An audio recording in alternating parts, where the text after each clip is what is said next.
Hello, it's Cisvolk. Time to enjoy card making with me. Today I will be using these big beautiful alphabet dies from CraftEmotions. Here I have the whole alphabet. There are alphabet dies in different sizes and these dies are 4 centimeters in size. I will also be using the small dies where the letters are connected. There is an upper and lowercase version. I'm also using my favorite watercolor paper from CraftEmotions. It's nice and white, sturdy and also very smooth for a watercolor paper. It's 200 grams. For the card base I use 250 grams white paper. I will be using this pretty flower stencil from the Kate collection, designed by Carla Creaties. She designed this smaller stencil for the Blocks and Flowers collection last year. A beautiful flower mask stencil as well. I will show you it is half the size, but can also be used for the cards I will be making today. The small Blocks and Flowers stencil is an A6 size. The bigger Kate stencil is an A5 size. With the small Blocks and Flowers stencil I already made this card. With this new larger stencil from the Kate collection I'm going to show you how to make this card with an extra slimline card and tag and give you lots of tips and tricks on how to make your own cards. For my card base I use 250 gram cardstock paper. It's smooth and firm paper. I've made quite a few cards with it already. This paper is A4 size, which I will cut in half for my first card. I score the paper at 10.5 cm using a scoring tool. Now we have a card that measures 10.5 by 14.8 centimeters, an A6 size. As I will be making 2 cards, I immediately take the card base for the second card, which will be a slimline card. For such a card I take an A4 paper, but start with scoring at 10.5 centimeters. After folding it outwards, I cut the rest off using my guillotine trimmer. For the card panel of the slimline card, I use the rest of the paper and die cut it with a slimline die cut. This one is a Creaties die. This panel will go on the slimline card when decorated. On the back of my card bases I stamped a text stamp from the Box and Flower collection to personalize my card. Also on my YouTube channel I have a video about how to make your own laminated packages for storing stamps and dies. As you can see, I use this one a lot. For the card panel of the A6 card, I will take a piece of 200 gram watercolor cardstock. It fits the card, although it's maybe a little bit bigger. We will cut it to size later. Watercolor cardstock can handle water better than regular cardstock. I use watercolor paper for this card, but show the difference from regular paper with the slimline card. I start by stamping the Distress Oxide Crackling Campfire on my glass mat, a beautiful deep orange color. Then I spray the ink with a spray bottle. I then dab the ink onto the watercolor paper. If you do not have a glass media mat, you can also do this on a piece of plastic or another smooth surface, like a big acrylic block of course. Before I had this glass media mat I did just fine. But now with this magnetic glass craft mat, I can say that card making is a lot easier for me. You can dip the paper in the ink until you are happy with the result. You can add more ink or more water if you like. Since I think it's a shame to wipe away the rest of the ink, I use it for the card panel that I die cutted for the slimline card. I have to be careful with the amount of water I use for this one. This paper of course absorbs much less water than the watercolor paper and it will also bulge from the water. Therefore you will have to dry the paper in between a few times before dipping in new ink. I pick up the ink with dabbing motions. When the ink on my work mat gets dry, I spray some extra water on it.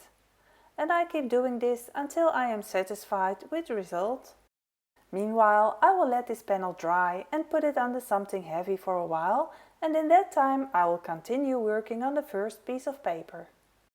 On this first piece of paper I will be using the cake stencil with the flowers and circles. Again I'm using the crackling campfire ink, and with this I am applying the ink quite thickly. I intentionally don't rotate the ink dauber on this stencil too much, because the petals on this stencil are spiky. When I would twist, the dauber would get stuck in the stencil and I would damage the dauber and the stencil as well. I could leave the panel like this, but because I find the paper a bit too wide, I decide to just ink blend with the orange ink dauber over the paper, just a little bit. In the meantime, I cleaned the stencil and now put the stencil back in exact the same place. With a thin layer of black soot distress oxide ink, I blend over this panel again.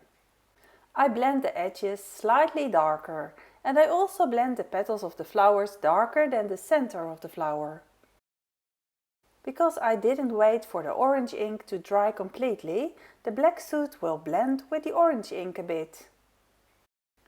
With the panel for the slimline card, I do the same thing. First I blend the orange soot on the stencil. Then clean the stencil and add black soot on top, blending the outside of the flowers, leaving the inside of the flowers orange. For this panel I choose not to add extra orange, but keep the white contrast. Here I have the slimline base card for this panel. The panel I just ink blended will be glued on this card. I find the white paper is a little too white. I want to add some color to the edges of the card base that are under the panel. The stencil just doesn't fit on a slimline card, but I can solve that by moving the stencil later on and blending in some more. I'm using the same crackling campfire oxide ink to color the edges of the card.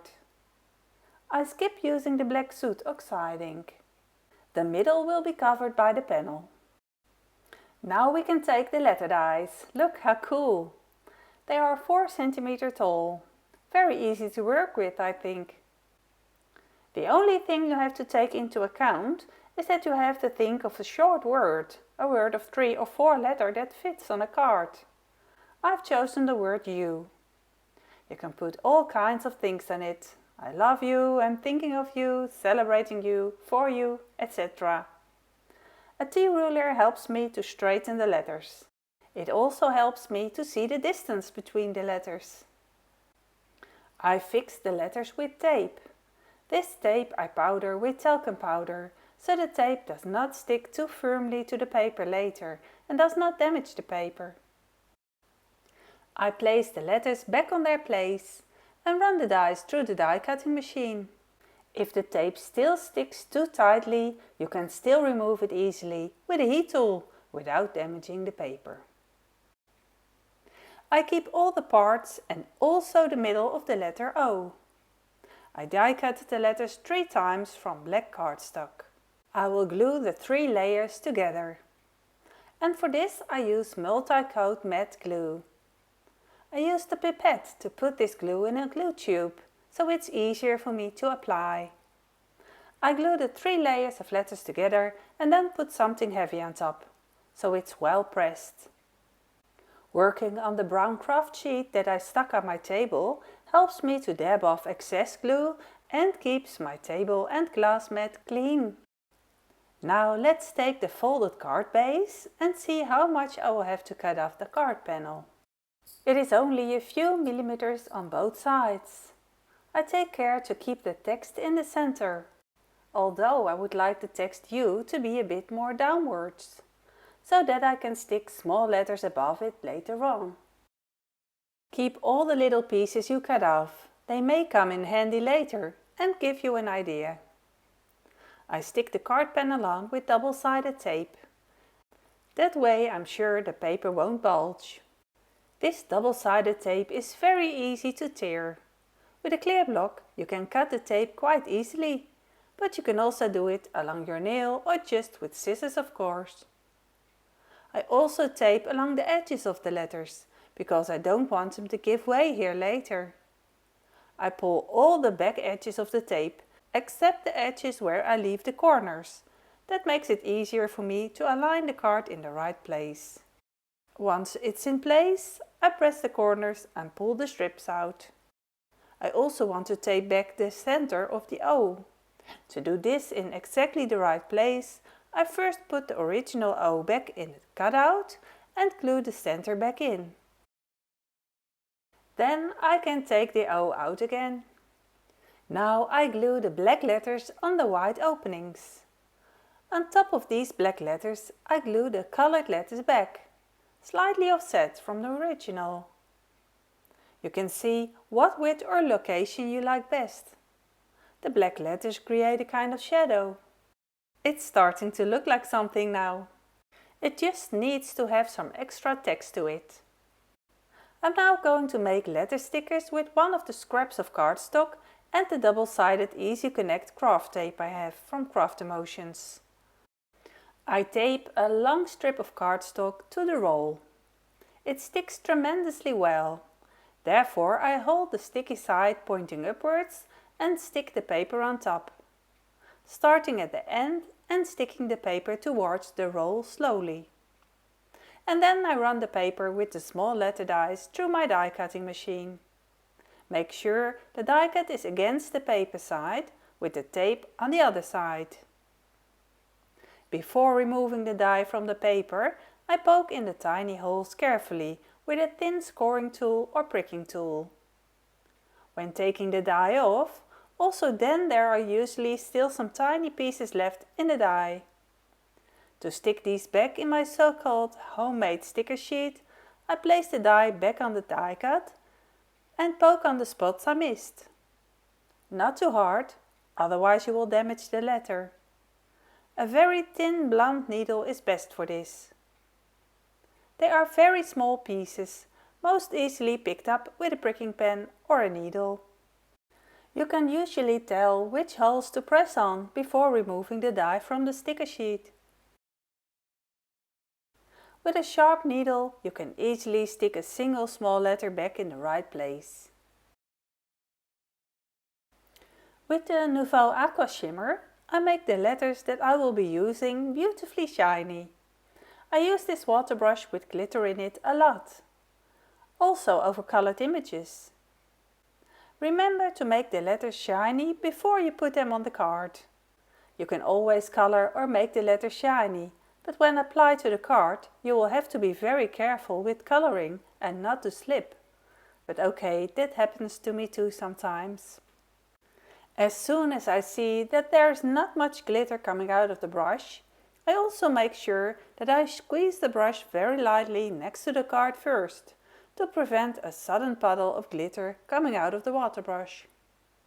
And as you see, because I apply the glitter on this sticker sheet, it's no problem that I color over the lines.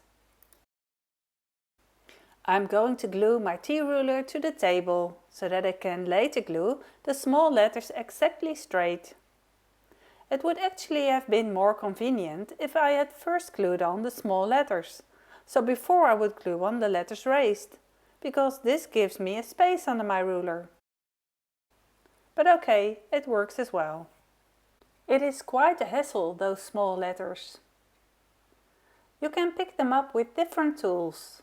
You can use the tip of a pair of scissors, but the easiest way is with a needle or a pricking pen. The first letter I align exactly above the Y. The rest follows after that. After trying my scissors and pricking pen, I grab to my needle again. It is what works best for me. And I start sticking the text thinking of. I do not press the letters firmly yet, so I can move them around a bit if necessary. I use the ruler to see the spacing between the letters.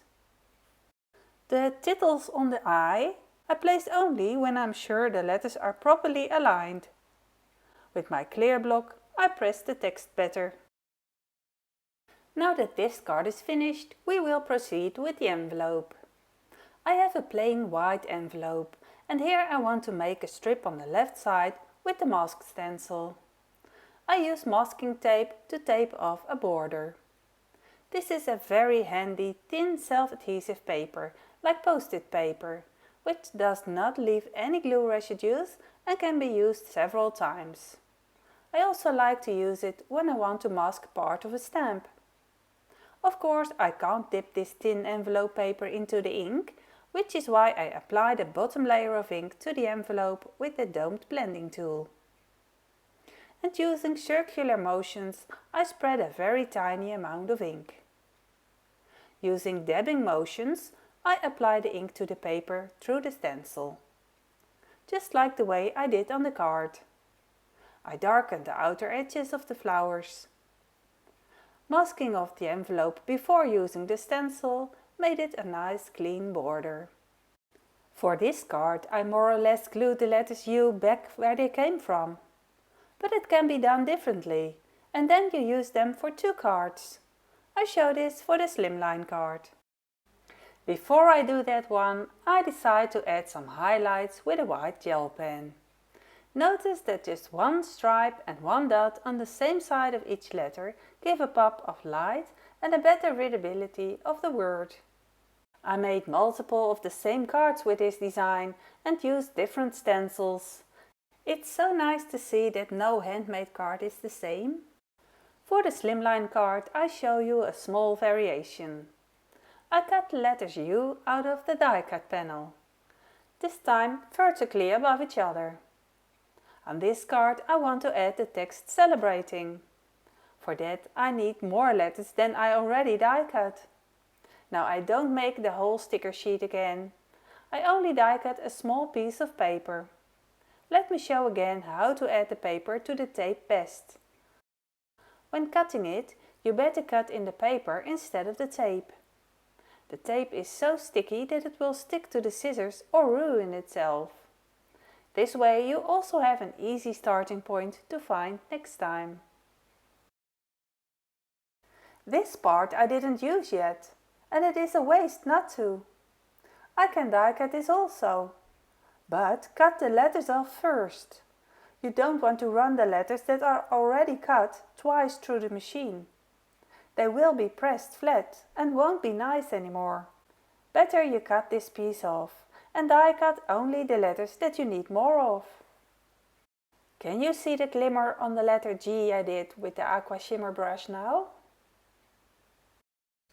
When sticking the tiny letters on, I again align the first letter with the large letter Y. The rest I stick on at a guess. When it doesn't fit, I can easily shift them closer together. It all goes a little easier than the first card, because the letters are now leaning against my ruler at the bottom, because I didn't glue back the letter Y yet. And because I do not yet firmly press the letters, they are still fine to move. Finally, I used my clear block to push against the letters, should they still be a millimeter uneven, and then I pressed them down. I now know where to add the title. I glued the panel to the card with double-sided tape. This time I die cut the letters U 4 times out of white cardstock and adhere them together as a stack. By gluing several letters of die cuts on top of each other, you can easily create depth in the card. Of course, you can also die cut the letter once and then stick it on with foam blocks or die cut it from a sheet of fun foam, just as you like. I like to try out different things and show you different things. Get out what you like or find useful to do. By sticking the letters on like this, you get a nice firm look that also looks nice on the side. And that stays well in the mail. After that I add some glitter to the white letter with the aqua shimmer pen. Then I glue the white letters in the openings. I put the letter O back in its place without glue and stick the inside of the letter O on as well. The letter O can now be removed. I choose to leave the letters on white because, as you can see, the card is very busy and the text would be less legible if I glued the original letters on top as well. And I think a white striking text is nicer in this case. And I also like to be able to use the letters for something else. I put the card aside and continue with the envelope. This time I like to also ink blend the back flap of the envelope. I so enjoy adding a little decoration to a simple white envelope, and you can see how easily it can be done. This is how the card turned out. I wrote my name by the stamp on the back. Let's add some Nouveau crystal drops for the finishing touch. By feel, I fill the panel with a number of drops. I don't really think about it. Just a few close together and a few a little further apart. After applying these drops, they need to dry for several hours. The clear drops slightly take over the color of the ink. I'm going to use up my leftovers right away. With a few simple things you can quickly finish another project. I also have some 250 gram paper leftovers. I use a strip of it to cut a label. The label I make is 15 cm long. The strips I glue to the bottom of the label. And I cut off the pieces that stick over the edge. The die cut letters I will make black at the edges with a permanent marker. This will make the letters stand out a bit more from the paper. With a little bit more oxide ink, I add some more color to the letters. By starting to glue with the letter O, the spacing between the Y and U is easier. I also use the black small sticker letters for this label. For the strips, I want some contrast. I draw a black line under the small strips. Now I don't like the proportions of this label, so I cut the label a little narrower. Although when having the text offset and on a wider label is also a possibility. The edges are a bit bare. By drawing a black line at one edge of the label with a permanent marker, I give it some extra oomph. To do this, I take a piece of scrap paper that I put underneath, and then I draw a line along the strip with a permanent marker. I should have colored the tiny strips this way too, before gluing them on. I have more strips, let me show you how. Just draw a line on the scrap paper and let the strip be a ruler. This way it gets the best amount of color. I locate the center of the label by aligning the label on my craft mat. I draw a dot on the spot where I want a hole. A matching ribbon through it, and I am very happy with the result. Here I glued the remaining stripes on the inside of the matching card.